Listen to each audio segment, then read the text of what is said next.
Hey everybody. Well, this is a different one. We're outside today.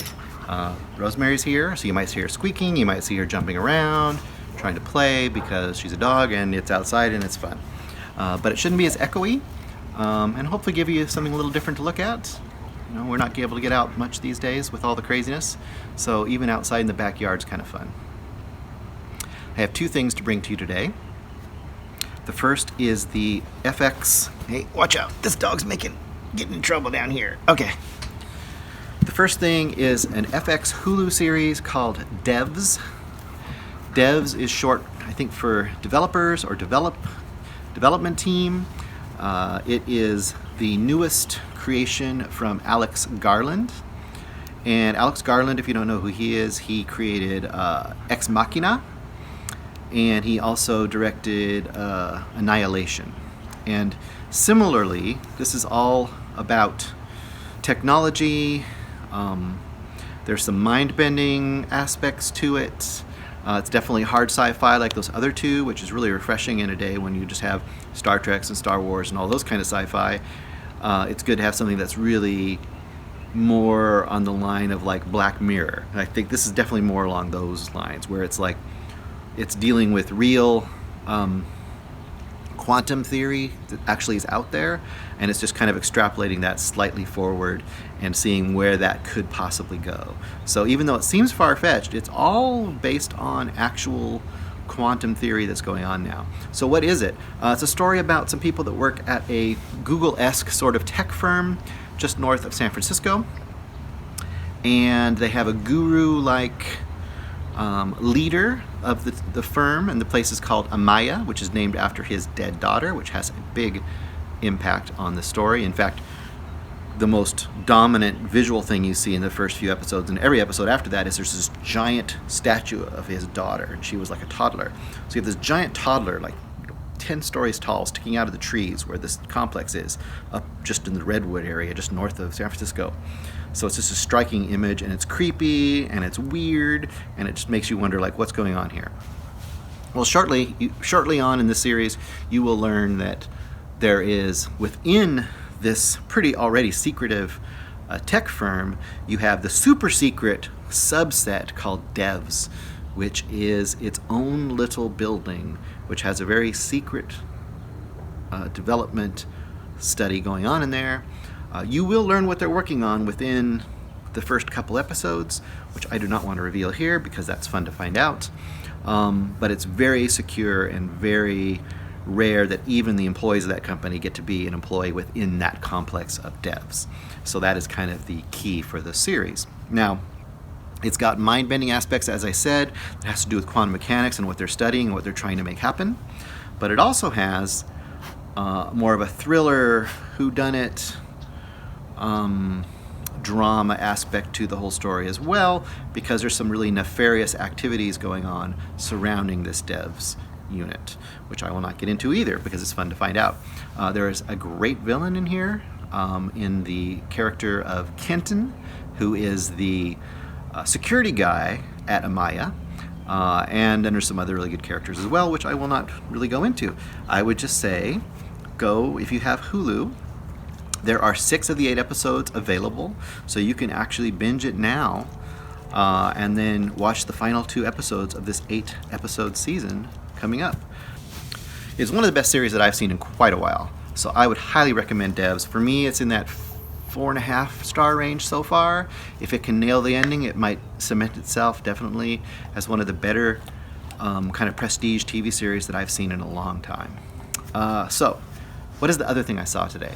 Well, today, by the way, today in Devs, I saw episode 6, so I'm caught up. The other thing I saw today on Netflix was the movie Molly's Game from 2017. Now, Molly's Game is a biopic about Molly Bloom. She's a real person. She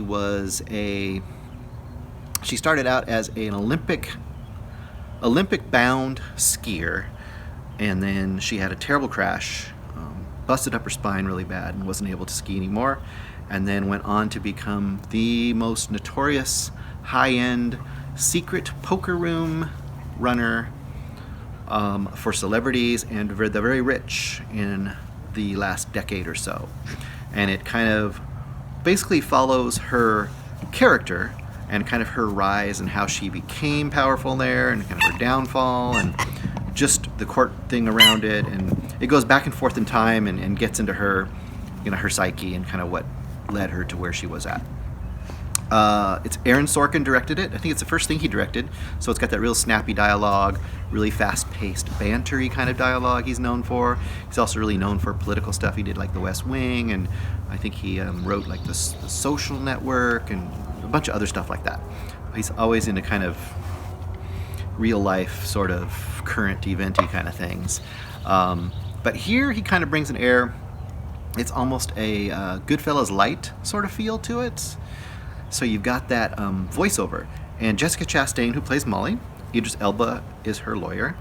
Kevin Costner's her dad. He's also another key figure in this.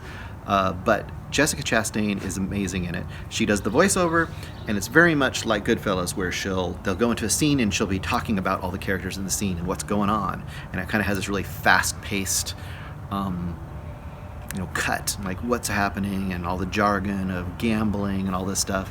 And then it'll go into the actual scene itself. And it kind of goes in that sort of a pattern, much like you would see in Goodfellas, but not quite as violent. Not as cinematic either. I think that's what brings it down to me. I'm probably about a 3.5 star. Really entertaining, great characters, really good dialogue, good story, but not very cinematic. You don't have that kind of real active, crazy camera that you get with Scorsese. You don't have the incredible use of music. I mean, honestly, the look of this movie, pretty basic, but the characters and the dialogue are great. You can have a lot of fun with this, especially if you like biopics. And for me, what makes it kind of a good biopic, as opposed to just like the kind of everyday one, is that I like a biopic like this where you probably don't know much about the actual person. So you can watch it almost like you would a fiction movie and enjoy the characters and the story. And that kind of discovery of what happens to them, not knowing what's going to happen to them. But then you can also go back and actually look at the real people and the real events and kind of see what actually happened. So you kind of get that double entertainment value out of it. So I would definitely say check out Molly's Game if that sounds appealing to you. It's definitely good. It's a little long. It's about 2 hours and 20 minutes. They probably could have shaved a little off there, but it doesn't feel boring or slow. It's fast-paced. It's probably because there's so much story to tell. But yeah, they probably could have had it bound to about 2 hours pretty easily. But Molly's Game is a lot of fun, and Dev's definitely good. So check those out. Oh, and last but not least, Bleaker. It's a band here from Alabama. They are out of Birmingham. They're a duo, a young man and a woman. Play really good music, almost a little bit of a punk rocky, indie, heavy style. Not super fast and aggressive, but has a lot of energy, a lot of passion, and a lot more passion and energy in 2 people than you see a lot of times in 4 or 5 people.